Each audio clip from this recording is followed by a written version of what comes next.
शिक्षा के अभिकरण के बारे में पढ़ेंगे। जैसा कि हम जानते हैं कि शिक्षा विकास की प्रक्रिया है। विकास दो बातों पर निर्भर होता है, एक हेरिडिटी पर यानी वंशानुक्रम पर और दूसरा वातावरण पर।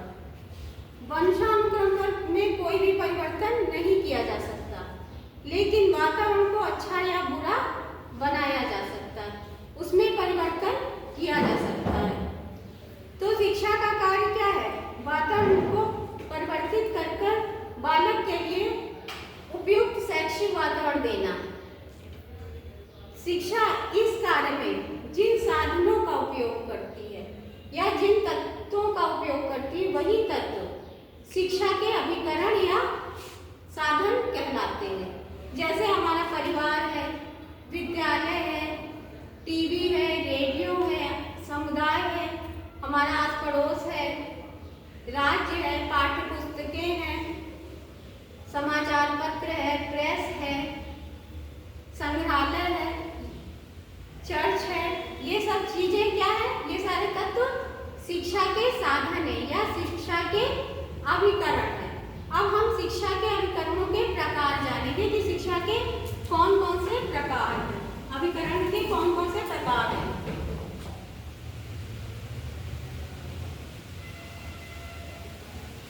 पहला है औपचारिक अभिकरण।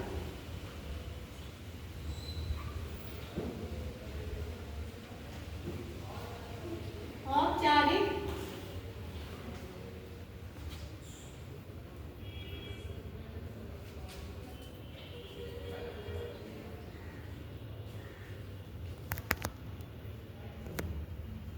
अभिकरण। औपचारिक अभिकरण शिक्षा के वे साधन है जो प्रत्यक्ष रूप से बालक के ऊपर अपना प्रभाव डालते हैं। इसमें एक निश्चित समय होता है, नियम होता है, इसका उद्देश्य होता है। ये जानबूझकर बालक के व्यवहार को नियंत्रित करते हैं, उसको शिक्षित करने का कार्य करते हैं। ये उद्देश्यपूर्ण होते हैं। इसमें स्थान का भी बंधन होता है, समय का भी बंधन होता है, इसका पाठ्यक्रम भी तय होता है, नीतियां भी होती हैं इसमें और नियम भी होते हैं। बालक को जानबूझकर शिक्षित करने का कार्य किया जाता है। ये शिक्षा, इसके अंतर्गत जो है विद्यालय आता है, संग्रहालय है, पाठ्य पुस्तकें हैं। दूसरा प्रकार है अनौपचारिक।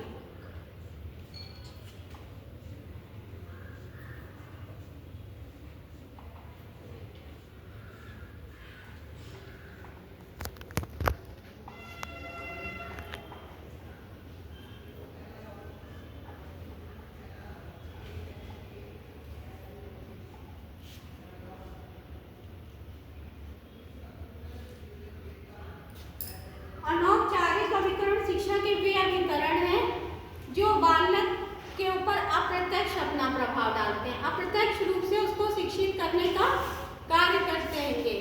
इसमें उसके ऊपर किसी प्रकार का जानबूझ के ना कोई नियम होता है, ना स्थान तय होता है। बालक अनायास ही सीखता है अपने वातावरण से, अपने आसपास के चारों ओर से।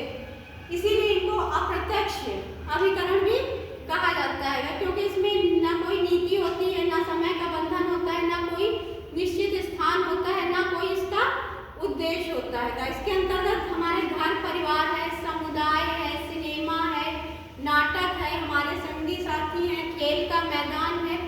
ये सारे तत्व जो हैं वो अनौपचारिक अभिकरण के रूप में आते हैं। इसके अलावा सक्रिय अभिकरण।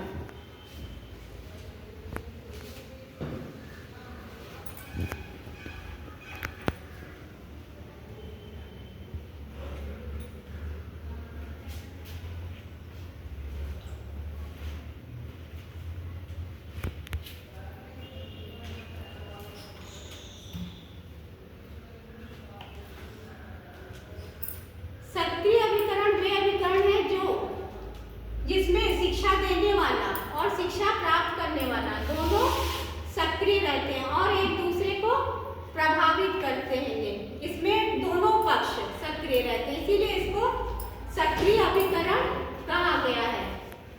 इसमें भी विद्यालय है, घर परिवार है, समुदाय है, संगी साथी हैं आदि आते हैं।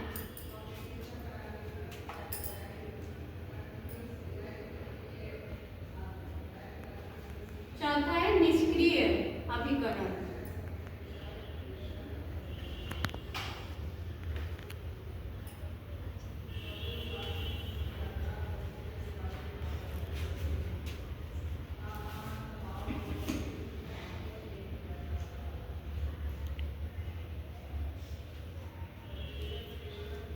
शिक्षा के निष्क्रिय अभिकरण वे साधन हैं जो उसमें एक पक्ष प्रतिक्रिया करता है और दूसरा कोई प्रतिक्रिया नहीं करता है। जैसे सक्रिय साधनों में क्या होता है, दोनों पक्ष एक्टिव होते हैं, दोनों पक्ष क्रिया प्रतिक्रिया करते हैं।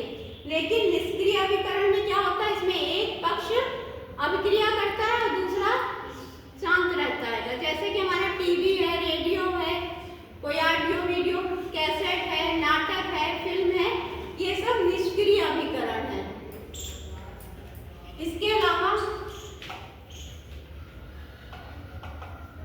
पांचवा व्यावसायिक अभिकरण।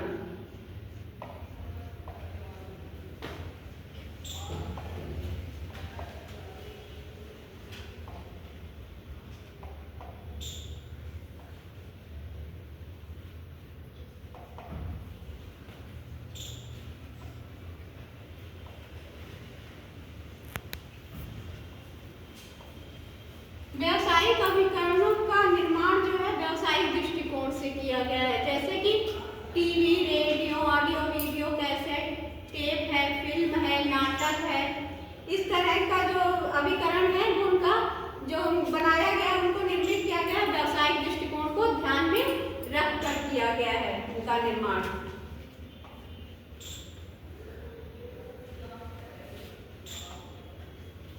छठा है अव्यावसायिक।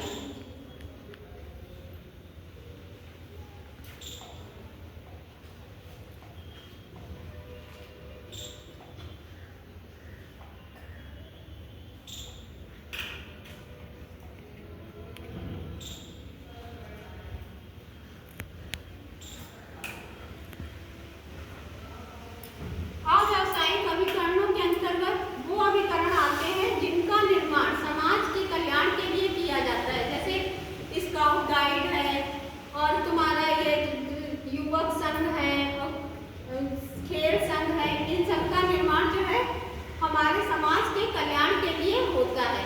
तो ये इसके अंतर्गत आते हैं ये अव्यवसायिक, क्योंकि इसका कोई व्यावसायिक दृष्टिकोण नहीं होता है। तो इस तरह से शिक्षा के